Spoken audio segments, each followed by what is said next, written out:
Hi friends, నేను బర్బనుని. ఇప్పుడు ఒక యోగి ఆత్మకథ, అందులో అధ్యాయం 43 శ్రీ యుక్తేశ్వర్ గారి పునరుద్ధానం పార్ట్ 1. బొంబాయి రీజెంట్ హోటల్లో నా గదిలో కూర్చున్నాను. ఆ గది 3వ అంతస్తులో ఉంది. నేను కిటికీలోంచి బయటకు చూస్తున్నాను. రోడ్డుకు అటు పక్కగా ఉన్న ఎత్తైన భవనం వైపు పైకప్పు మీదుగా దగదగలాడుతూ హఠాత్తుగా శ్రీకృష్ణ భగవానులు నాకు దర్శనమిచ్చారు. ఆ దృశ్యం వర్ణించనలవి కానంత మధురంగా ఉంది. ఆ దివ్యరూపం నా వైపు చూసి చేయి ఊపింది. నవ్వుతూ పలకరిస్తున్నట్టు తల పంకించి అదృశ్యమైపోయింది. నాకు శ్రీకృష్ణుల వారి సందేశం ఏమిటో అర్థం కాలేదు. ఆయన ఆశీర్వాదంతో నాలో ఆధ్యాత్మిక స్ఫూర్తి కొంత ఉత్తేజితమైంది. బహుశా ఏదో ఒక ఆధ్యాత్మిక సంఘటన జరగబోతుందేమో, శ్రీకృష్ణ దర్శనం అందుకేనేమో అనిపించింది. పాశ్చాత్య దేశాలకు నా పయనం తాత్కాలికంగా రద్దయింది. మళ్ళీ బెంగాల్కు తిరిగి వెళ్లేలోగా బొంబాయిలో ఎన్నో బహిరంగ సభలలో ప్రసంగించవలసి వచ్చింది. 1936 జూన్ 19వ తేదీ మధ్యాహ్నం 3 గంటల వేళ నేను నా పడక మీద కూర్చొని ధ్యానం చేసుకుంటున్నాను. మిరుమిట్లు గొలిపే కాంతితో నా ధ్యానం భగ్నమైంది. ఆ గదిలో వాతావరణమే మారిపోయింది. నేను ఆశ్చర్యంతో కళ్ళు తెరిచి చూస్తూ ఉండగా సూర్యకాంతి భవ్య వైభవంగా రూపాంతరం చెందింది. శ్రీ యుక్తేశ్వర గారి భౌతిక రూపం నా ముందు సాక్షాత్కరించింది. నా లోపల నుంచి దుఃఖతరంగాలు పొంగి వచ్చాయి. అబ్బాయి అన్నారు గురువుగారు ఎంతో మృదువుగా. ఆయన ముఖంలో దేవతల్ని సైతం మోహింపచేసే నవ్వు ఉంది. నా జీవితంలో మొదటిసారి ఆయన దర్శనం కాగానే పాదాలనంటి నమస్కరించలేదు.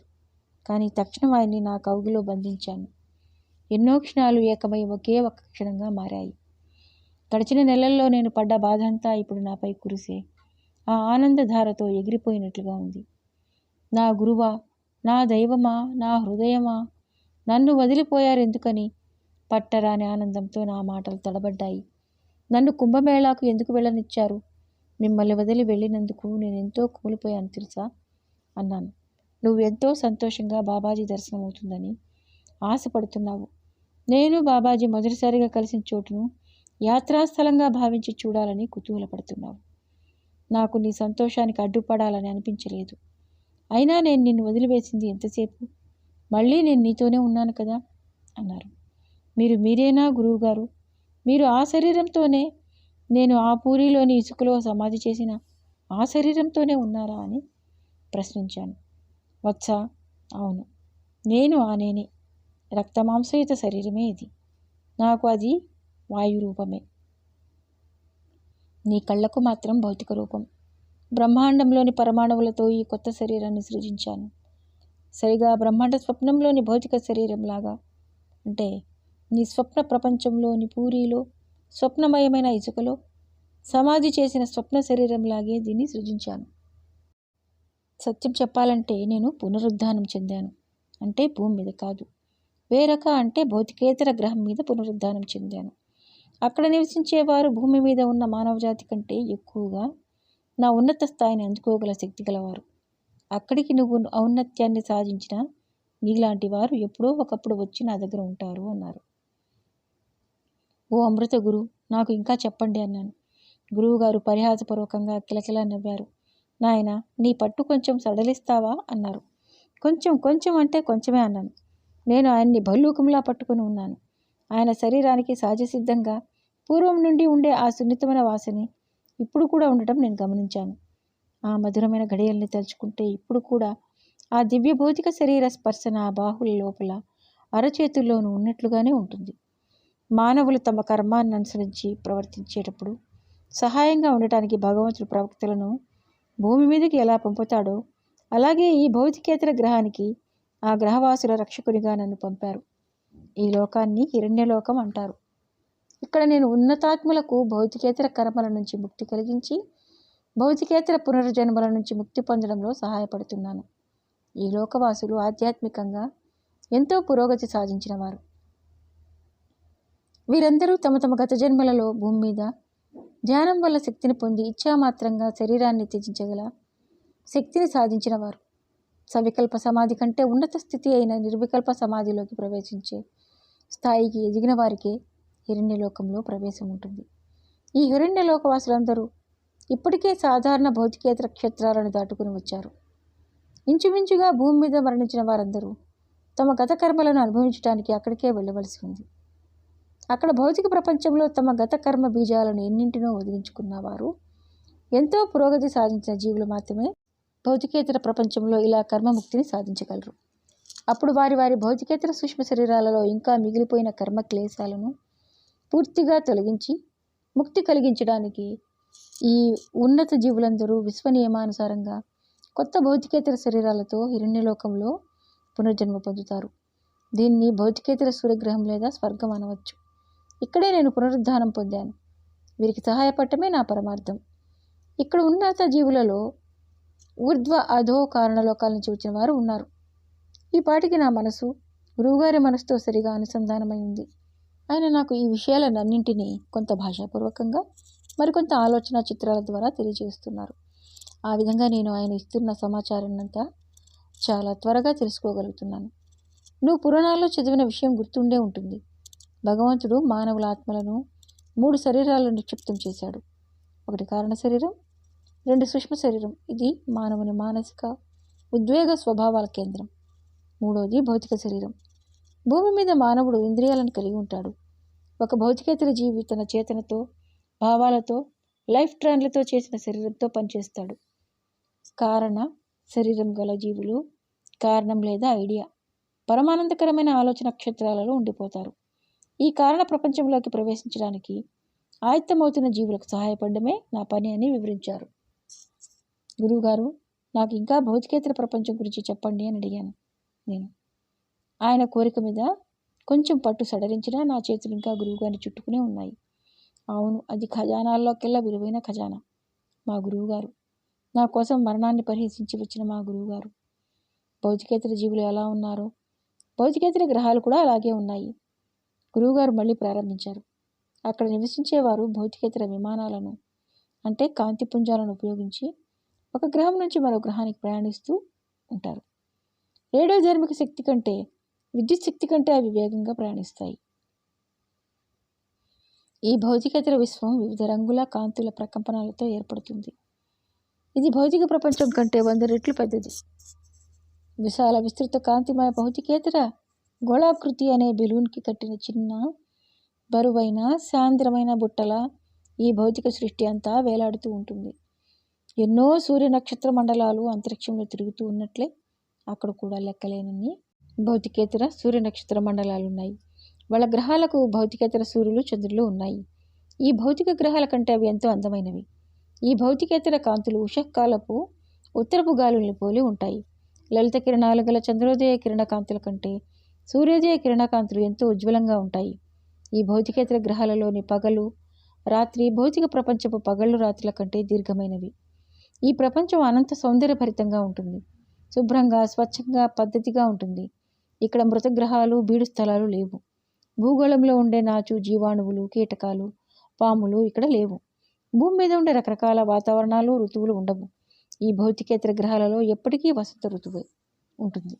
ఉష్ణోగ్రత కూడా మార్పు లేకుండా ఒకేలాగా ఉంటుంది. అప్పుడప్పుడు వెలిగే మంచు కురుస్తుంది. రంగురంగుల కాంతులు వర్షిస్తాయి. ఈ గ్రహాలలో సరస్సులు, కాంతివంతమైన సముద్రాలు, ఇంద్రధనుస్సు రంగుల్లో నదులు, కోకలుగా ఉంటాయి.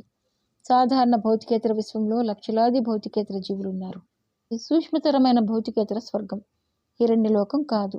ఈ సాధారణ భౌతికేతర విశ్వం ఇటీవలే భూమి నుంచి వచ్చిన వారితో, దేవతలతో, జలకన్యలతో, చేపలు, జంతువులు, బేతాళ, ప్రేత, కిన్నెర, యక్షులతో, ఆత్మలతో నిండి ఉంది. ఈ రకరకాల జీవులు ఒక్కొక్క గ్రహంలో వారి వారి కర్మ అర్హతలతో జీవిస్తూ ఉంటారు. మంచి ఆత్మలకు, చెడు ఆత్మలకు వివిధ గోళాలు లేదా ప్రకంపన ప్రాంతాలు కేటాయింపబడి ఉంటాయి. మంచివారు స్వేచ్ఛగా ప్రయాణించవచ్చు. దుష్టాత్మలు నిర్దిష్ట ప్రాంతాలకు కట్టుబడి ఉంటాయి. భూమి మీద మనుషులు భూ పైభాగంలో మట్టిలో, పురుగులు, చేపలు నీటిలో, పక్షులు గాలిలో ఉన్నట్లు వివిధ స్థాయిల్లో ఉన్న భౌతికేతర జీవులు వారికి తగిన స్పందనాత్మక విభాగాల్లో ఉంటారు. ఎలక్ట్రానిక్ బాంబులతో లేదా మానసిక మాంత్రిక స్పందనాత్మక కిరణాలతో ఇతర ప్రపంచాల నుండి బహిష్కరింపబడ్డ చెడు నడత గల దేవదూతల మధ్య ఘర్షణలు, యుద్ధాలు జరుగుతాయి. భౌతికేతర బ్రహ్మాండంలోని అధోభాగంలో ఉన్న చీకటి ప్రాంతాల్లో వారు తమ దుష్కర్మల ఫలితాలను అనుభవిస్తూ ఉంటారు. ఈ చీకటి బందీఖానాకి పైన ఉన్న ఉన్నత క్షేత్రాలన్నీ కాంతివంతంగా మెరుస్తూ అందంగా ఉంటాయి. ఈ భౌతికేతర బ్రహ్మాండం భగవంతుని ఇచ్చకు, పరిపూర్ణత ప్రణాళికకు చక్కగా సహజంగా అనుసంధానమై ఉంటుంది. ప్రతి భౌతికేతర జీవి భగవంతుని ఇచ్ఛానుసారం ఏర్పడింది. అందులో ఆ జీవి ఇచ్ఛాహ్వానం కూడా కొంత ఉంటుంది. భగవంతుడు ఏర్పరిచిన రూపలాలిత్యాలను పెంపొందించుకోవడానికి లేదా మార్చుకోవడానికి వారికి శక్తి ఉంటుంది. అంతేకాదు భౌతికేతర బ్రహ్మాండాన్ని కూడా తమ ఇచ్ఛానుసారం మార్చుకునే, మెరుగుపరుచుకునే స్వేచ్ఛని, విశేషాధికారాన్ని ఆ జీవులకు భగవంతుడు ప్రసాదించాడు. భూమి మీద ఒక ఘన పదార్థాన్ని ద్రవ రూపానికి కానీ మరో రూపానికి కానీ మార్చాలంటే సహజ పద్ధతినో లేదా రసాయన విధానాన్ని అవలంబించాల్సి ఉంటుంది. కానీ భౌతికేతర ఘన పదార్థాలు భౌతికేతర ద్రవాలుగా, వాయువులుగా, శక్తులుగా రూపాంతరం చెందడానికి ఆ నివాసుల ఇచ్ఛాశక్తి చాలు. తక్షణమే ఆ పని జరిగిపోతుంది. భూమి అంతా యుద్ధాలతో, సముద్రంలో, గాలిలో, భూభాగంలో జరుగుతున్న హత్యలతో పాపపంకిలమవుతోంది. కానీ భౌతికేతర క్షేత్రాల్లో శాంతి, సమానత్వం, సంతోషం నెలకొని ఉన్నాయి. భౌతికేతర జీవులు తమ ఇచ్ఛానుసారం ప్రత్యక్షం కాగలరు, అదృశ్యం కాగలరు. పువ్వులు, చేపలు, జంతువులు తాము తలుచుకుంటే కొంతకాలం భౌతికేతర మానవులుగా రూపాంతరం చెందగలవు. అన్ని భౌతికేతర జీవాలు అన్ని రూపాలను పొందగలవు. ఒకదానితో ఒకటి భావప్రసారం చేసుకోగలవు. ఏ నిశ్చిత సహజ నియమాలు వారిని పట్టి ఉంచవు. ఉదాహరణకు ఏ భౌతికేతర వృక్షాన్నైనా ఒక భౌతికేతర మామిడి పండుని కోరవచ్చు. లేదంటే మరో ఫలాన్ని దేన్నైనా తమ ఇచ్ఛానుసారం కోరవచ్చు. ఫలాన్నే కాదు, పుష్పాన్నైనా లేదా మరేదో వస్తువునైనా అడగవచ్చు. కొన్ని కర్మ నిర్బంధాలు ఉన్నప్పటికీ ఏ రూపంలో కోరుకోవాలి అనే అంశంలో ఎలాంటి పరిమితి లేదు. ప్రతిదీ భగవంతుని సృజనాత్మక కాంతితో స్పందిస్తూ ఉంటుంది. అక్కడ ఎవరూ స్త్రీ నుంచి జన్మించరు. తమ ఇచ్ఛానుసారం భౌతికేతర జీవులు సంతానాన్ని సాక్షాత్కరింపచేసుకుంటారు. ప్రత్యేకంగా రూపుదిద్దుకున్న సంక్షేప భౌతికేతర రూపాలను సృజిస్తారు. ఇటీవలే భౌతిక శరీరాలను కోల్పోయిన జీవులు అదే మాదిరి మానసిక ఆధ్యాత్మిక ప్రవృత్తుల ఆహ్వానంతో భౌతికేతర కుటుంబంలోకి ప్రవేశిస్తారు. ఈ భౌతికేతర శరీరం చలి, వేడి మొదలైన సహజ పరిస్థితులకు లోబడదు. ఈ శరీరం మెదడుతో అంటే కాంతితో ఏర్పడ్డ సహస్రారం, షట్చక్రాలు, జాగృతమైన సుషుమ్నతో నిర్మింపబడి ఉంటుంది. మెదడు నుండి కాంతిని, బ్రహ్మాండ శక్తిని హృదయం గ్రహిస్తుంది. గ్రహించి భౌతికేతర నరాలకు, శరీర కణాలకు లేదా లైఫ్ ట్రాన్స్లకు సరఫరా చేస్తుంది. లైఫ్ ట్రానిక్ శక్తితో లేదా మాంత్రిక స్పందనలతో భౌతికేతర జీవులు తమ శరీరాలను ప్రభావితం చేయగలరు. నశించిన భౌతిక శరీరానికి సరైన ప్రతికృతిగా భౌతికేతర శరీరం ఉంటుంది. భూమి మీద జన్మలో తమ యౌవన దశలో ఉన్న రూపాన్ని భౌతికేతర జీవులు నిలుపుకుంటారు. అప్పుడప్పుడు ఒక భౌతికేతర జీవి నాలాగా తన వృద్ధ రూపాన్నే కోరుకోవచ్చు అంటూ గురువుగారు యౌవన స్ఫూర్తిని వెదజల్లుతూ పకాలున నవ్వారు. త్రిమితీయ 3 డైమెన్షనల్ భౌతిక ప్రపంచాన్ని పంచేంద్రియాలతో గ్రహించవలసి ఉంటే ఈ భౌతికేతర క్షేత్రాలలో అన్ని ఇంద్రియాల శక్తులు కలబోసుకున్న ఒకే ఒక అంతఃప్రజ్ఞ ద్వారానే గ్రహింపు ఉంటుంది. ఈ జీవులు ఈ ఒక్క ప్రజ్ఞ ద్వారానే చూడగలరు, వినగలరు, వాసన చూడగలరు, రుచి చూడగలరు, స్పృశించగలరు. వారికి 3 కళ్ళు ఉంటాయి. 2 కళ్ళు అరమూతలుగా ఉంటే నుదుటిలోని 3వ కన్ను ముఖ్యమైన భౌతికేతర చక్షువు తెరుచుకుని ఉంటుంది, నిలువుగా ఉంటుంది. బాహిరంగా కనిపించే చెవులు, కళ్ళు, ముక్కు, నాలుక, చర్మం వంటి అంగాలన్నీ ఉంటాయి. కానీ వారు శరీరంలో ఏ భాగపు అనుభవాలనైనా అంతఃప్రజ్ఞ ద్వారానే అనుభవిస్తారు. కళ్ళతో వినగలరు, చెవితో చూడగలరు, ముక్కుతో, చర్మంతో దేనితో అయినా చూడగలరు, నోటితో కూడా వినగలరు, చెవులతో, చర్మంతో రుచి చూడగలరు. మానవుని భౌతిక శరీరానికి చెప్పలేనన్ని ప్రమాదాలు జరిగే అవకాశం ఉంది. అలౌకిక క్షేత్రాలలోని భౌతికేతర శరీరం ఎప్పుడైనా గాయపడవచ్చు, కానీ ఇచ్ఛామాత్రంగా మళ్ళీ నయమైపోతుంది అని వివరించారు. అప్పుడు నేను, గురుదేవా, భౌతికేతర వ్యక్తులందరూ అందంగా ఉంటారా అని అడిగాను. భౌతికేతర ప్రపంచంలో అందం ఒక ఆధ్యాత్మిక గుణం, బాహిర రూపం కాదు అని జవాబిచ్చారు యుక్తేశ్వర గారు. భౌతికేతర వ్యక్తులు ముఖ లక్షణాలకు అంతగా ప్రాధాన్యతనివ్వరు. అయినా వారికి ఏ రూపం కావాలంటే ఆ రూపాన్ని పొందగల విశేష అధికారం ఉంది. గొప్ప గొప్ప సందర్భాల్లో భూమి మీద మానవులు ప్రత్యేకమైన దుస్తులు ఎలా ధరిస్తారో అలాగా ఈ భౌతికేతర జీవులు కొత్త కొత్త రూపాలను ధరిస్తారు. ఎవరైనా ఒక జీవి ఆధ్యాత్మిక పురోగతిని సాధించి ఆ ప్రపంచం నుంచి ముక్తి పొంది కారణ ప్రపంచానికి అంటే స్వర్గానికి వెళ్ళడానికి సిద్ధమైనప్పుడు ఈ గ్రహాలలో ఆనందంగా ఉత్సవాలు జరుపుకుంటారు. అలాంటి సందర్భాల్లో స్వయంగా భగవంతుడు, ఆయనలో లీనమైన ఇతర సాధువులు కూడా తమ ఇచ్ఛారూపాలను దాల్చి ఉత్సవంలో పాల్గొంటారు. భక్తుణ్ణి ఆనందపరచడానికి భగవంతుడు ఏ రూపాన్నైనా గ్రహిస్తాడు. భక్తుడు భక్తితో దివ్యమాతగా ఆరాధిస్తే ఆయన అమ్మవారిగా దర్శనమిస్తాడు. జీసస్కు భగవంతుని పితృరూపమే ఇష్టమైంది. తాను సృష్టించిన జీవులందరికీ ఒక్కొక్క వ్యక్తిత్వాన్ని ప్రసాదించాడు భగవంతుడు. ఆయన సృష్టికి ఎంత వైవిధ్యం ఉందో అంత వైవిధ్యంతో వారు భగవంతుణ్ణి సాధ్యాసాధ్య రూపాలతో దర్శనం ఇవ్వమని హఠం చేస్తారు అంటూ గురువుగారు పక్కపక్క నవ్వారు. నేను ఆయనతో గొంతు కలిపాను. వేరు జీవితాలలో స్నేహితులైన వారిని తేలికగా ఈ భౌతికేతర ప్రపంచంలో గుర్తుపట్టవచ్చు. మరొకసారి కలుసుకుని ప్రేమకు ఉన్న అమృతత్వాన్ని గుర్తించి ఆనందిస్తారు. ముఖ్యంగా భూమి మీద గడిపిన జీవితం ముగిసిపోగానే స్నేహం నాశనం అయిపోయిందని విచారించిన వారు ఆ ప్రేమ అవినాశనమని శాశ్వతమని గ్రహించి సంతోషిస్తారు. భౌతికేతర జీవులు భూమి మీద మానవ కార్యకలాపాలను మాయతెర చీల్చుకొని చూడగలరు. కానీ మానవుడు తన ఆరో ఇంద్రియం అంతఃప్రజ్ఞ కొంతైనా ఏర్పడితే కానీ భౌతికేతర ప్రపంచాన్ని చూడలేడు. వేలాది మంది భూనివాసులు ఎప్పుడో ఒకప్పుడు ఒక్క క్షణం పాటు ఒక భౌతికేతర జీవిను లేదా భౌతికేతర ప్రపంచాన్ని చూసే ఉంటారు.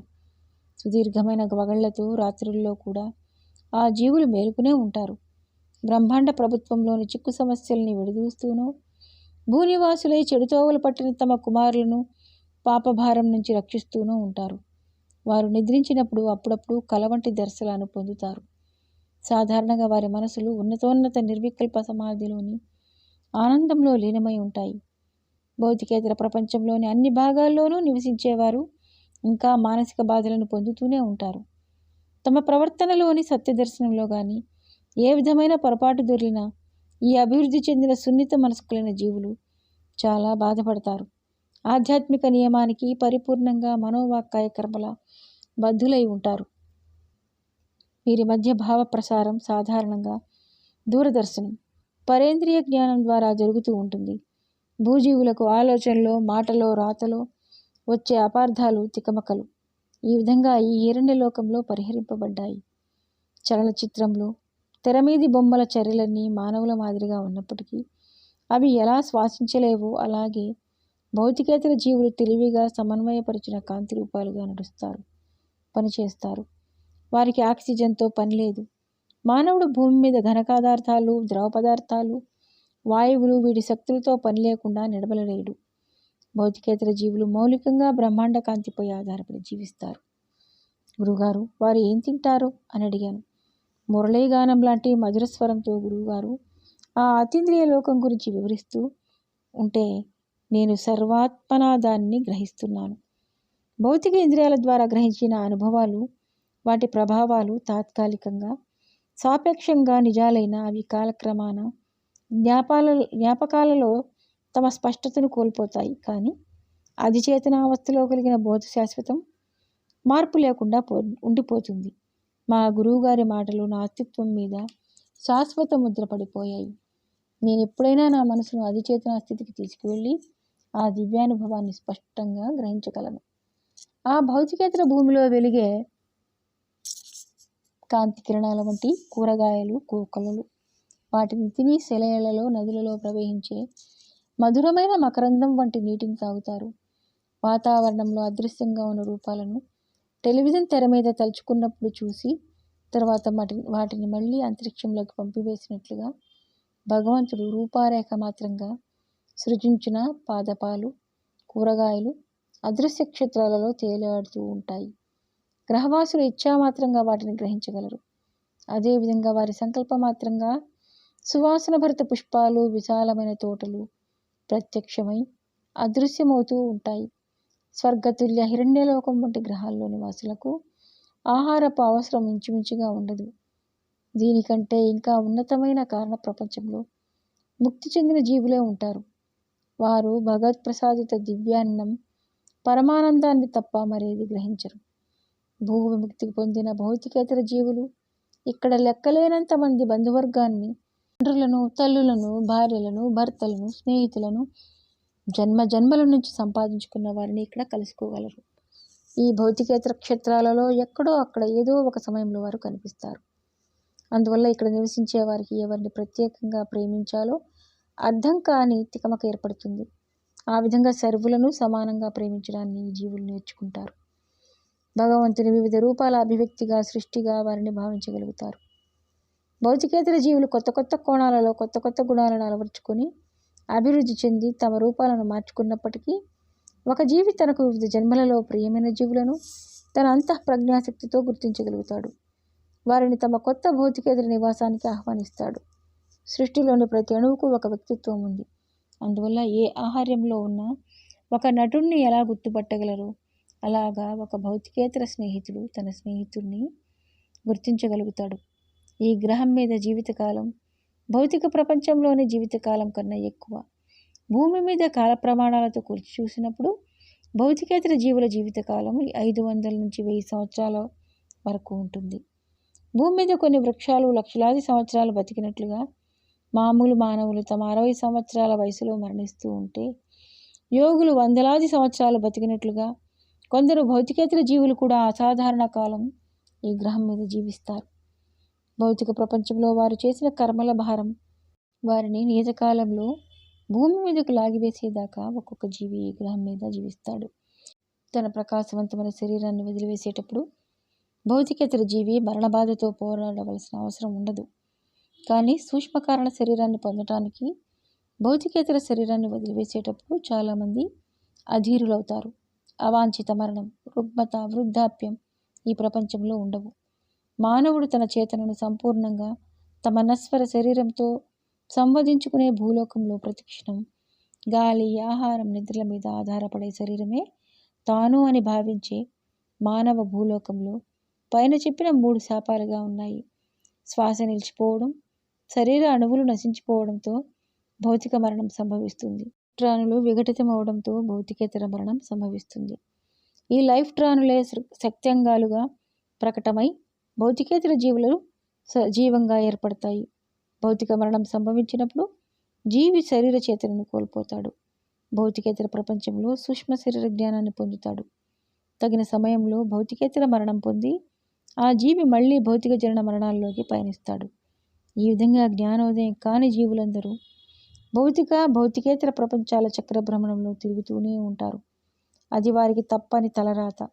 మానవుని లోతులలో ఉన్న అవచేతనలో జన్మజన్మల భౌతిక ప్రపంచ జీవన నిరాశలు, భౌతికేతర ప్రపంచ జీవనపు ఆనందాలు ఉంటాయి.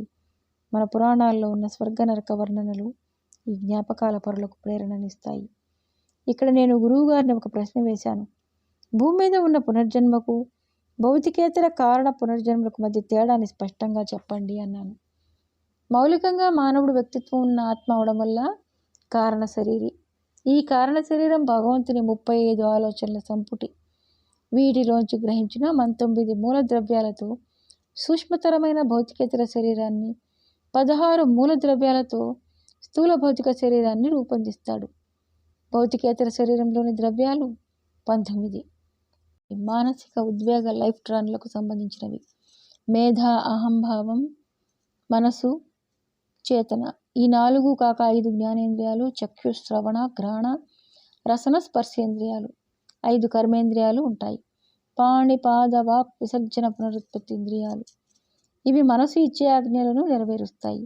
ఇవి కాక 5 ప్రాణశక్తులు ఉంటాయి.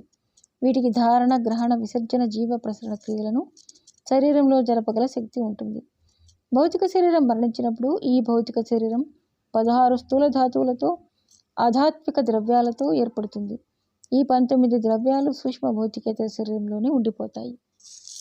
భగవంతుడు ఎన్నో రకాల ఆలోచనలను చేసి వాటిని కలలుగా ప్రక్షేపిస్తాడు, అంటే ప్రాజెక్ట్. ఆ విధంగా మాయా జలతారు ఎన్నెన్నో అలంకారాలతో, విశాలమైన అనంతమైన సాపేక్షత అలంకరణలతో పుట్టుకొస్తుంది. కారణ శరీరానికి చెందిన 35 ఆలోచనా శ్రేణుల నుంచి భగవంతుడు మానవుని 19 భౌతికేతర జటిలతలను, 16 భౌతిక ప్రతిరూపాలను గ్రహించి వాటిని విస్తరించాడు. ప్రకంపనాశక్తులను సంక్షేపించి మొదట సూక్ష్మ స్పందనలు, తర్వాత స్థూల స్పందనలు, మొదట భౌతికేతర శరీరాన్ని, చివరిగా భౌతిక రూపాన్ని ఉత్పత్తి చేశాడు. సాపేక్ష నియమం ప్రకారం మౌలిక సరళత్వం ఆశ్చర్యకరంగా బహుముఖీనమైపోయింది. కారణ బ్రహ్మాండం, కారణ శరీరం, భౌతికేతర బ్రహ్మాండం, భౌతికేతర శరీరం, భౌతిక బ్రహ్మాండం, భౌతిక శరీరం, వీటి లక్షణాలు ఒకదానికి ఒకటి సంబంధం లేకుండా వేరువేరుగా రూపొందాయి. భగవంతుని నిశ్చిత ఇంద్రియగ్రాహ్యమైన కళల నుంచి మానవుని స్థూల అస్థిమాంసయుత శరీరం తయారైంది. భూమి మీద నిరంతర ద్వంద్వాలు ఉంటాయి. ఆరోగ్యం, అనారోగ్యం, బాధ, ఆనందం, లాభం, నష్టం, ఇలా ఈ జాబితా సాగుతూనే ఉంటుంది. త్రిమితీయమైన పదార్థంలో 3 డైమెన్షనల్ మ్యాటర్ మానవులు పరిమితిని, ప్రతిరోధాన్ని ఎదుర్కొంటారు. జీవించాలనే బలమైన కాంక్ష ఉన్న మానవులకు రుగ్మత వల్ల మరో కారణం వలన దానికి ప్రతిరోధం ఏర్పడుతుంది. మరణం సంభవిస్తుంది. పైన ధరించిన బరువైన స్థూల శరీరం తాత్కాలికంగా వదిలిపోతుంది. ఆత్మ మాత్రం ఇంకా భౌతికేతర కారణ శరీరాల్లో నిబిడీకృతమై ఉంటుంది. ఈ 3 శరీరాలను అతికి ఉంచే అసంజనమే ఆకాంక్ష. మానవుని బానిసత్వానికి మూలం అతని నెరవేరని కాంక్షలే. భౌతిక ఆకాంక్షలన్నింటికీ అహంకారంలోనూ ఇంద్రియ ఆనందాల్లోనూ మూలాలు ఉంటాయి. భౌతికేతర అనుబంధాల కన్నా, కారణ అనుభూతుల కన్నా ఇంద్రియ ఆనందాలు పొందాలనే చపలత్వమే ఎక్కువగా బలంగా ఉంటుంది. అభౌతిక కాంక్షలన్నీ స్పందనాత్మక ఆనందం మీదే కేంద్రీకృతమై ఉంటాయి. అభౌతిక జీవులు అలౌకిక క్షేత్రాల్లోని అలౌకిక సంగీతాన్ని ఆనందిస్తారు. మారే కాంతుల నిరంతర ప్రసరణలో జరిగే సృష్టిని చూసి మైమరిచిపోతారు. అభౌతిక జీవులు వాసన, రుచి, కాంతి, స్పర్శ పొందగలరు. అందువల్ల ఒక అభౌతిక జీవి కాంక్షలన్నీ అతనికి గల శక్తి మీద, అంటే అన్ని వస్తువుల్ని, అనుభవాలను కాంతి రూపాలుగా లేదా సంక్షేప ఆలోచనలుగా, కలలుగా అవక్షేపం చేసుకునే శక్తి మీద ఆధారపడి ఉంటాయి. ఇక కారణకాంక్షలన్నీ కేవలం అనుభూతితోనే తీరిపోతాయి. ఇంచుమించుగా ముక్తి పొందిన జీవులు కారణ శరీరంలో నిబిడమై ఈ విశ్వాన్నంతా భగవంతుని స్వాప్నిక ఆలోచనల సిద్ధిగా గ్రహించగలరు. వారు దేనికైనా ఆలోచనల్లోనే భౌతిక రూపాన్ని ఇవ్వగలరు. అందువల్ల భౌతిక స్పందనల సుఖాలు కానీ, అభౌతిక ఆనందాలు కానీ వీరి ఆత్మల లాలిత్యానికి సరిపడవు. వీరు ఉక్కిరిబిక్కిరి అవుతారు. కారణజీవులు తమ కాంక్షలను తక్షణం భౌతిక రూపం ఏర్పరిచి తీసుకుంటారు. సన్నని ముసుగు వంటి కారణ శరీరం మాత్రమే ధరించిన ఆ జీవులు కొందరు ఏకంగా విశ్వాలనే బ్రహ్మ సృష్టించినట్లు రూపొందించగలరు. సృష్టి అంతా బ్రహ్మాండ స్వప్న నిర్మాణమే కాబట్టి సన్నని వస్త్ర ఆవృతమైన ఆత్మకు గొప్ప సృజన శక్తి ఉంటుంది. ఓకే ఫ్రెండ్స్, ఇక్కడికి ఈ భాగాన్ని ఆపుతున్నాను. మరో భాగంతో మళ్ళీ మీ ముందుంటాను. ఇది మీకు నచ్చినట్లయితే లైక్ చేయండి, షేర్ చేయండి. సబ్స్క్రైబ్ చేసుకోకుండా ఉంటే కనీసం ఇప్పుడైనా సబ్స్క్రైబ్ చేసుకోండి. ప్లేలిస్ట్లో కూడా కొన్ని పుస్తకాలు పెట్టడం జరిగింది. అవి కూడా మీరు విని ఆనందించండి. Okay, thank you.